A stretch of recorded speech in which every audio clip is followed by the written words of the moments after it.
Halo semua, Assalamualaikum. Selamat datang di video kami dari kelompok 1 Prodi Apoteker Institut Sains dan Teknologi Nasional yang beranggotakan Kak Endah Arsila, Kak Herlin Nur Evani, Kak Happy Sirimo, Kak Fitri Diana, dan dengan saya sendiri Anissa Handayani. Pada video kali ini, kami akan memberikan edukasi tentang penyakit skabies. Mari kita simak video ini. Apa sih skabies itu? Skabies atau yang biasa disebut dengan kudis adalah infeksi kulit yang disebabkan oleh tungau Sarcoptes scabiei. Tungau tersebut bereproduksi pada permukaan kulit, lalu masuk ke dalam kulit untuk bertelur, sehingga menyebabkan rasa gatal. Timbulnya rasa gatal dan keinginan menggaruk dapat lebih parah di malam hari. Penyakit ini terbilang sangat mudah menular dan menyebar dengan cepat, terlebih jika seseorang melakukan kontak fisik dekat dengan pengidapnya. Meski begitu, kudis dapat dengan mudah diobati yang mampu membunuh tungau serta telurnya pada kulit. Selanjutnya, untuk penyebab dan faktor risikonya akan dijelaskan oleh Kak Fitri Diana. Oke, saya Fitri Diana. Saya akan menjelaskan tentang penyebab penyakit kudis. Penyebab skabies atau penyakit kudis adalah tungau jenis scabiei yang menyerang kulit. Tungau ini biasanya terdapat di spray, gorden, bantal, ataupun pakaian orang yang terinfeksi. Saat bersembunyi di bawah kulit, tungau membuat terowongan sebagai tempat ia menyimpan telur. Saat telur menetas, larva tersebut dapat muncul ke permukaan kulit dan menyebar ke area kulit lainnya, bahkan pindah ke orang lain. Gatal yang timbul karena penyakit ini merupakan reaksi tubuh terhadap tungau, telur, serta kotorannya. Kontak fisik dekat dengan seseorang yang mengidap penyakit ini, seperti berbagi pakaian atau tidur satu ranjang, dapat meningkatkan resiko terinfeksi kudis. Rutin membersihkan tempat tidur dan tidak berbagi pakaian sangat penting untuk mencegah penularannya. Selanjutnya, faktor resiko kudis.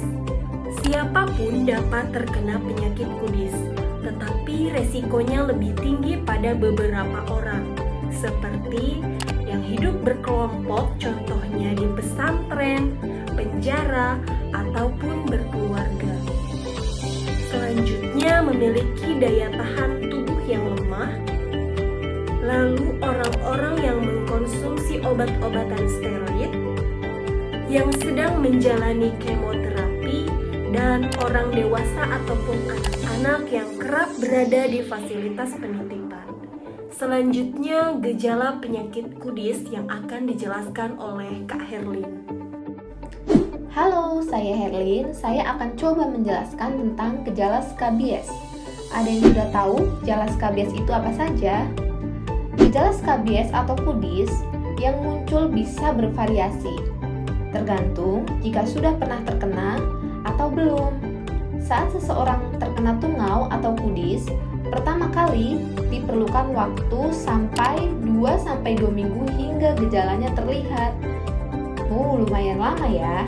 Jangka waktu yang tersebut akan lebih pendek pada serangan berikutnya karena sistem kekebalan tubuh lebih cepat berinteraksi, yaitu 1-4 hari.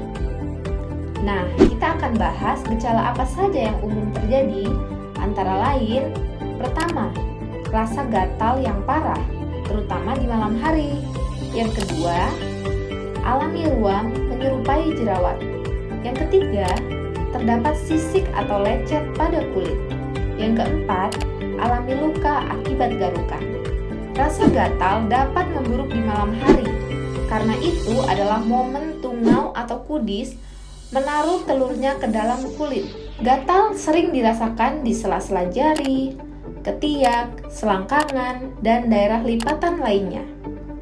Selain gatal, ruam dan jejak seperti galian yang tipis dan tidak teratur juga bisa muncul ketika tungau menggali ke dalam kulit. Ruam akibat kudis juga bisa menjadi luka bila pengidap selalu menggaruk kulitnya. Hati-hati ya, luka terbuka bisa menyebabkan impetigo. Kudis berkrusta juga dikenal sebagai kudis Norwegia. Apa itu kudis Norwegia? Yaitu bentuk kudis serius yang menyebabkan gejala kulit yang parah oleh orang yang terkena skabies berkrusta. Akan mengalami gejala berupa kerak yang meluas, abu-abu, dan tebal. Selanjutnya, pengobatan kudis. Pengobatan kudis akan dijelaskan oleh Kak Happy. Halo semua, saya Happy Sringoringo akan menjelaskan tentang pengobatan penyakit skabies atau kudis. Obat yang biasa diberikan seperti permetrin 5%. Biasanya, dokter akan memberikan obat-obat lain sesuai dengan gejala yang muncul. Misalnya, dokter akan memberikan salep untuk menghilangkan rasa gatal yang dirasakan. Jika ada infeksi sekunder akibat garukan, kemudian garukan menyebabkan timbulnya luka. Nah, kuku yang kotor bisa menyebabkan infeksi sekunder. Kemudian ada bakteri yang masuk ke dalam kulit. Jika seperti ini, dokter akan memberikan antibiotik. Antibiotik bisa berupa oral atau yang diminum, atau bisa berupa topikal atau yang dioles. Jadi tergantung dari gejala yang ditimbulkan. Nah, kemudian untuk pengobatan di badan, permetrin ini bisa diberikan ke seluruh tubuh secara dioles tipis-tipis. Itu diberikan pada malam hari menjelang tidur dan biarkan selama 8 jam. Sebelum dioleskan, sebaiknya mandi terlebih dahulu supaya kulit dalam keadaan bersih dan steril. Buat yang sudah terinfeksi penyakit ini, sebaiknya konsultasi ke dokter kulit untuk menghindari penularan kepada orang lain di sekitar kita. Untuk pencegahannya akan dijelaskan oleh Endah Arsila. Halo semua, saya Endah Arsila. Di sini saya akan menjelaskan bagaimana pencegahan penyakit skabies.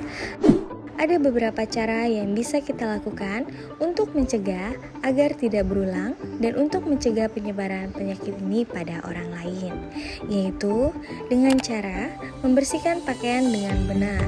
Gunakan air sabun panas untuk mencuci semua pakaian, handuk, dan spray yang digunakan dalam waktu 3 hari sebelum perawatan dilakukan.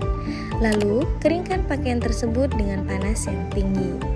Pisahkan barang yang tidak bisa dicuci dan cobalah untuk memisahkan barang-barang yang tidak dapat dicuci ke dalam kantung plastik tertutup dan letakkan di tempat yang terpisah seperti garasi.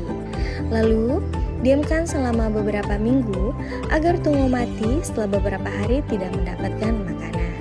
Selain itu, berikut adalah beberapa cara yang bisa kita lakukan untuk mencegah skabies, yaitu dengan cara menjaga kebersihan dengan baik termasuk tempat tidur dan hindari kontak dengan orang yang terinfeksi penyakit skabies.